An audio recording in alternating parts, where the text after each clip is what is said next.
One of the most important R&B vocalists of the 50s and early 60s was this performer. His voice and name was so much bigger than the group that he belonged to. He was so much larger than the group that it actually took the group around 5 years to fully recover after he left it. Few performers before him had the same level of idolization among black audiences as this one did. This singer is the most significant R&B performer of all time in a very special way. The centerpiece of today's video is all about a pioneering R&B star, the legendary Clyde McPhatter. Now, before we start, let's be sure to leave a like on the video, subscribe to the channel, and push that notification bell to be sure you won't miss out on any more uploads. Now, without further ado, let's cue that intro.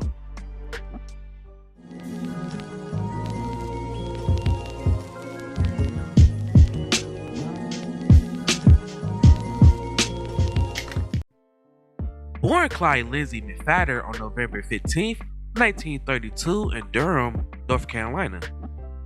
Although his birth year can be disputed, some sources cite 1932 while others cite 1931. Most biographies cite 1933 or 1934. However, his grave marker cites his birth year as being 1932. McPhatter was raised in a Baptist family, and he's the son of Beulah and Reverend George McPhatter. By the age of 5, McPhatter began his singing career when he sang in his father's church choir, alongside his 3 brothers and 3 sisters. Now, by the age of 10, Clyde was a Shapiro voice soloist for the choir.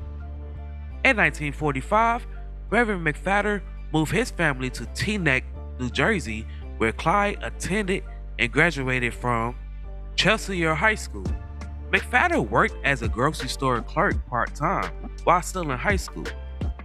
But once when he graduated, he was promoted to shift manager. Now, after graduation, the McPhatter family moved to New York City, where Clyde joined a local gospel group called the Mount Lebanon Singers. The group was the most popular gospel group in the East Coast. Now, throughout the latter part of the 40s, McPhatter sang with the group. McPhatter transitioned to secular music in the late 50s when he joined Billy Ward's group, the Dominoes. This group was signed to King Records, and by the end of the 50s, the group released the song 60 Minute Man. 60 Minute Man. Now, this song went on to become the biggest R&B hit of that year. Honestly, this song was the first rock song that was recorded by a black group to make the jump from the R&B charts to the pop charts. McPhatter stayed with the Dominoes for 3 more years, racking up a respectable array of hits including Have Mercy Baby, I lied and cheated too. I've been a good for nothing. The Bells, The bells are ringing. I'll Be Satisfied, So sweet. Give me a smile each time we meet. And oh, and These Foolish Things Remind Me of You. these things remind me of you. McPhatter's problem with the group was that Billy Ward dominated the group's image and its finances.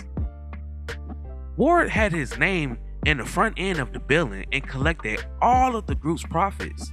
Meanwhile, unknown admirers of the group often referred to McPhatter as Clyde Ward, also referring him as Billy's little brother. With the group only earning $100 a week, McPhatter didn't have enough money to survive. But after Billy deducted money for hotels, taxes, and meals, there pretty much wasn't left over when the group received their paycheck. McPhatter left the group in 1953 to pursue a solo career after reaching his breaking point. Billy expressed his approval of McPhatter's departure, noting that McPhatter stayed long enough to mentor Jackie Wilson, the group's new member who they discovered during an audition at Detroit's Fox Theater. Additionally, it was reported that McPhatter and Billy reportedly argued frequently in private.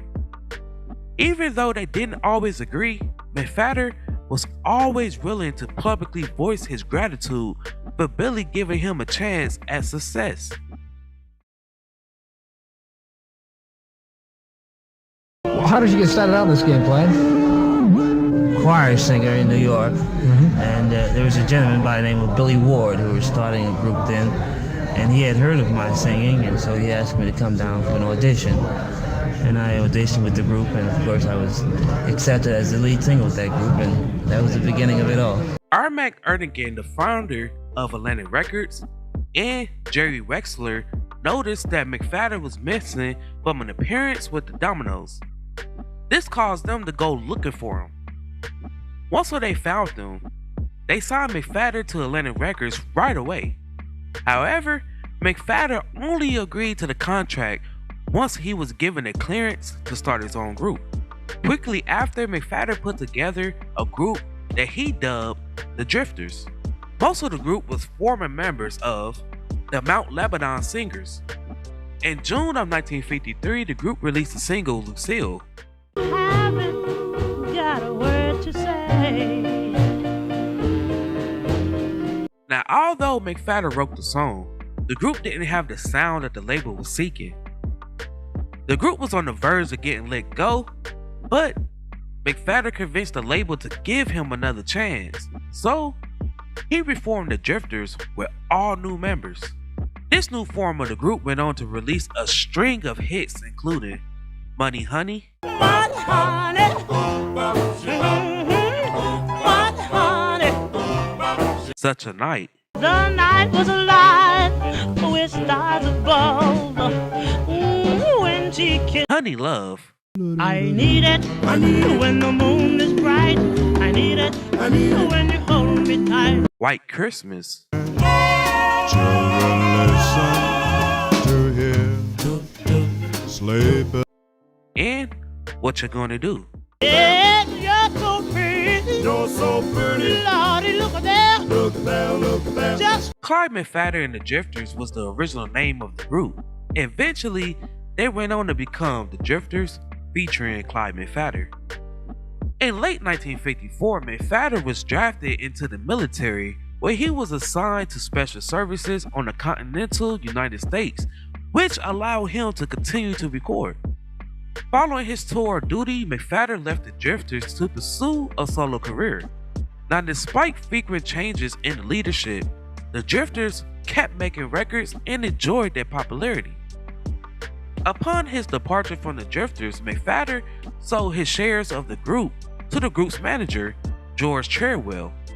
And this was a decision that he later came to regret after realizing that he caused his fellow musicians to experience the same things that he went through while being a member of the Dominoes. Just after his military discharge, McPhatter recorded his first solo hit, which was a duet song with Ruth Brown in 1955 called Love Had Joined Us Together. can take you away. The people. That next year, McPhatter had two charted singles with 7 Days 7 days without love. and Treasure of Love. The treasure of love is not very. Now, this song became McPhatter's first #1 R&B single, selling over 2 million copies and was awarded a gold disc. In 1957, McPhatter went on to release the charted singles Without Love, As I look at my life, it was barren. Just to Hold My Hand, Will you let me hold you until then? Yeah. Long Lonely Night, Oh, how I miss you, my dear. and Rock and Cry. Your bad news, then you go and get yourself a pair of dancing shoes. Then you rock, rock, rock, Yeah, And next year, he released the charted singles, Come What May. your picture near me since you went away. I plan a kiss upon your. And A Lover's Question. I'd like to know. In 1959, McPhatter released the charted singles, Love Dovey, Get you out of my mind. Oh no. Every Since You've Been Gone, day with you by my side. You told me you loved me, You Went Back on Your Word, but you went back on your word, little girl. I Told Myself a Lie,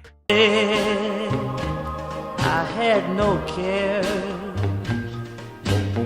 Twice as Nice, I dream about you every night. and Let's Try Again. The reason why we didn't make it there. So come on, darling. Now, during the course of his career, McPhatter recorded with many labels such as MGM, Mercury, Amy, Durham, B&C, and Decca Records. Throughout his career, he had charted singles such as Think Me a Kiss, But I'm on my way no matter where she may be. Ooby dooby dooby, think me a kiss. Just Give Me a Ring, Sit down. And you can't find a friend around. Don't worry about a thing. Ta-Ta, Arms with me, telling her all about her charm. She says, ta ta ta. Tomorrow Is a Coming, You tell me if I try, I could be a millionaire. But what good is money, honey, if I ain't I Love You Till the Cows Come Home, didn't get you down in the country town and love you till the cows. I Never Knew, Till I found out your love I could not hold Lover Please, for you. Now you've gone, that's what I'll do. Lover, please, please come back. Little Bitty Pretty One, On my knees. The Best Man Cried, The church bells ring. But One to One,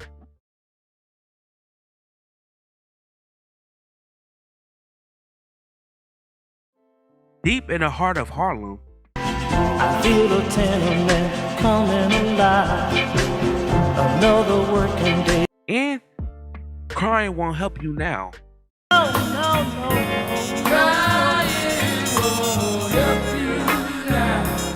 McPhatter's decline from the charts by 1964 led to his alcohol abuse. To take advantage of his success in the United Kingdom, he relocated to England in 1968. A failed career and bitterness towards the fans who he believed abandoned him compound McPhatter's alcohol problem. When McPhatter returned to the United States in 1970, he largely lived alone and only occasionally participated in rock and roll revival tours.